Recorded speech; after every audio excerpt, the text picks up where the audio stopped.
سنے کون قصائے درد دل. الحمدللہ رب العالمین وعاقبۃ للمتقین الصلاۃ والسلام علی رسولہ الکریم اما بعد فاعوذ باللہ من الشیطان الرجیم بسم اللہ الرحمن الرحیم. ناظرین، صدائے حق کے ساتھ محمد مجتبیٰ علی آپ کے پیش خدمت ہے. ناظرین، آج ہم جس موضوع پر بات کریں گے وہ یہ ہے کہ پاکستان میں بڑھتی ہوئی فرقہ واریت، اس کی وجوہات، اس کے نتائج اور اس کے حل پر. تو سب سے پہلے دیکھتے ہیں کہ یہ معاملہ شروع کہاں سے ہوا. تو محرم کی 4 تاریخ 1442 ہجری ایک ذاکر آصف علی صاحب نے صحابہ کرام کی شان میں گستاخی کی، جس کی وجہ سے ہمارے اہل سنت برادران کے مذہبی جذبات بہت زیادہ مجروح ہوئے. تو آئیے پہلے دیکھتے ہیں کہ انہوں نے کیا کہا، پھر ہم بتائیں گے کہ ہمارا اس کے بارے میں کیا خیال ہے اور دیگر اہل تشیع حضرات اس کے بارے میں کیا کہتے ہیں. اس لیے جب سیدہ دربار میں گئی تھی، بڑی بڑی بہترین بات، جب سیدہ دربار میں گئی تھی تو نبی کی بیٹی نے اپنی فضیلت والی آیتیں نہیں پڑھی. نہیں جی، میں اسلام آباد میں جگر ہتھیلی پہ رکھ کے بات کرنے لگا ہوں. اتنا بڑا جگر چاہیے یہ باتیں منبر پہ کرنے کے لیے. بی بی نے 40 آیتیں پڑھی ہیں دربار خلافت میں. بی بی نے ایک آیت بھی اپنی فضیلت کی نہیں پڑھی. بی بی انما یرید اللہ پڑھ سکتی تھی، بی بی سورہ کوثر پڑھ سکتی تھی، بی بی آیہ قدر پڑھ سکتی تھی. بی بی نے فضیلت والی آیتیں نہیں پڑھی، بی بی نے اپنے حق والی آیتیں پڑھی، جس سے بی بی کا حق ثابت تھا.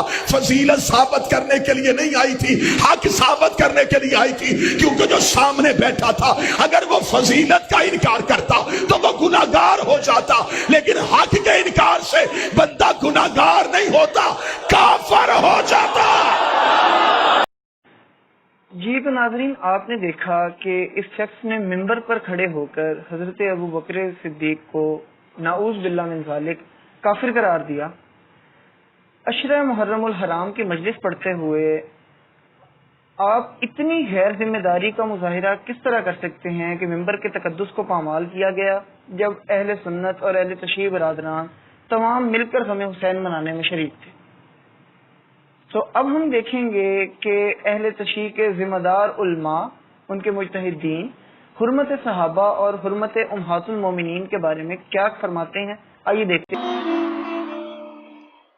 اگر شما دیدید کسانی وحدت ملی ما رو به بهانه مذهب، این سنیه این شیعه است، بخوان به هم بزنن، اون کسی که ندای تفرقه بین شیعه و سنی رو سر میدهد، چه شیعه باشه چه سنی، مزدور دشمنه، چه بدانه چه ندانه. افرادی رو هم میشناسیم از بین شیعیان که فقط مسئلهشون مسئله نادانی نیست، مأموریت دارن برای اینکه بیان به مقدسات اهل سنت اهانت کنن، برای اینکه ایجاد اختلاف کنن. من عرض میکنم رفتار هر دو گروه حرام شرعی است و خلاف قانونی است. آغا سیستانی نے اصحاب رسول کی حرمت اور ام المومنین کے تقدس کے بارے میں گفتگو کرتے ہوئے فرمایا کہ میں ان کی اہانت اور توہین کی پرزور مذمت کرتا ہوں، اور اہل تشیع کے تمام ائمہ کی ہدایات کے بالکل برخلاف ہے یہ بات کہ اصحاب کی یا امہات المومنین کی توہین کی جائے. مزید انہوں نے فرمایا کہ اہل سنت ہمارے بھائی نہیں، ہماری جان ہے. اب آپ خود ہی اندازہ کر سکتے ہیں کہ اگر ایک جسم سے جان نکال لی جائے تو پیچھے صرف مردہ رہتا ہے. تو اندازہ لگا لیں کہ آغا سیستانی اہل تشیع اور اہل سنت کے تعلق کو کس طرح دیکھتے ہیں. اب ناظرین، ان مجتہدین کے فتاوی کے بعد ہم یہ دیکھیں گے کہ جو پاکستان کے ماحول میں علماء رہتے ہیں اہل تشیع، وہ کیا کہتے ہیں اصحاب رسول کی اہانت اور توہین کے بارے میں اور امہات المومنین کے بارے میں کوئی بھی غلط جملہ کہنے کے بارے میں. یہ جو اہل سنت کے مقدسات کی توہین کرتے ہیں، ان کا تشیع سے کوئی تعلق نہیں ہے. یہ جو ان میں سے کچھ مشرک ہیں ان کا اسلام سے کوئی تعلق نہیں ہے. امام خمینی کا فرمانا ہے جو شیعہ سنی میں اختلاف ڈالتا ہے وہ نہ شیعہ ہے نہ سنی ہے بلکہ دشمن کا اعلی کار ہے۔ ام المؤمنین عائشہ رسول کریم کی زوجہ ہونے کے ناطے ہماری آنکھوں پر ان کے قدم، چونکہ وہ رسول کی حرمت کا نام ہے۔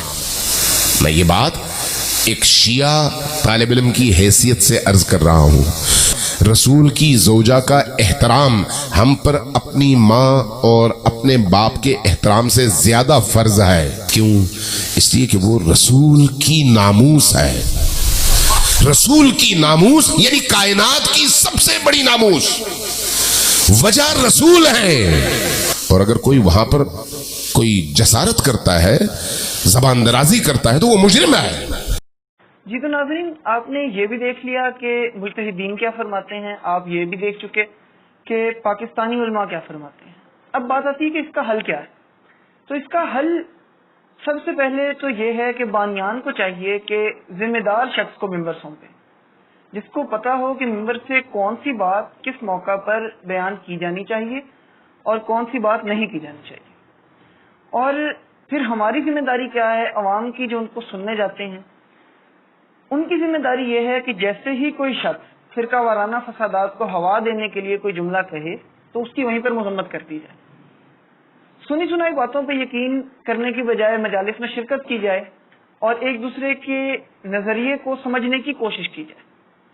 اور سب سے اہم ذمہ داری حکومت پر عائد ہوتی ہے کہ وہ اس طرح کے شر پسند عناصر کے خلاف سخت سے سخت قانون بنائے اور ان کے خلاف کارروائی عمل میں لائی جائے۔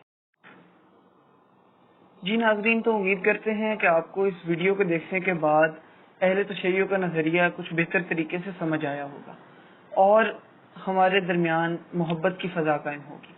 تو صدائے حق کو دیکھتے رہیے۔ صدائے حق، اللہ اکبر۔ سنے کون قصہ در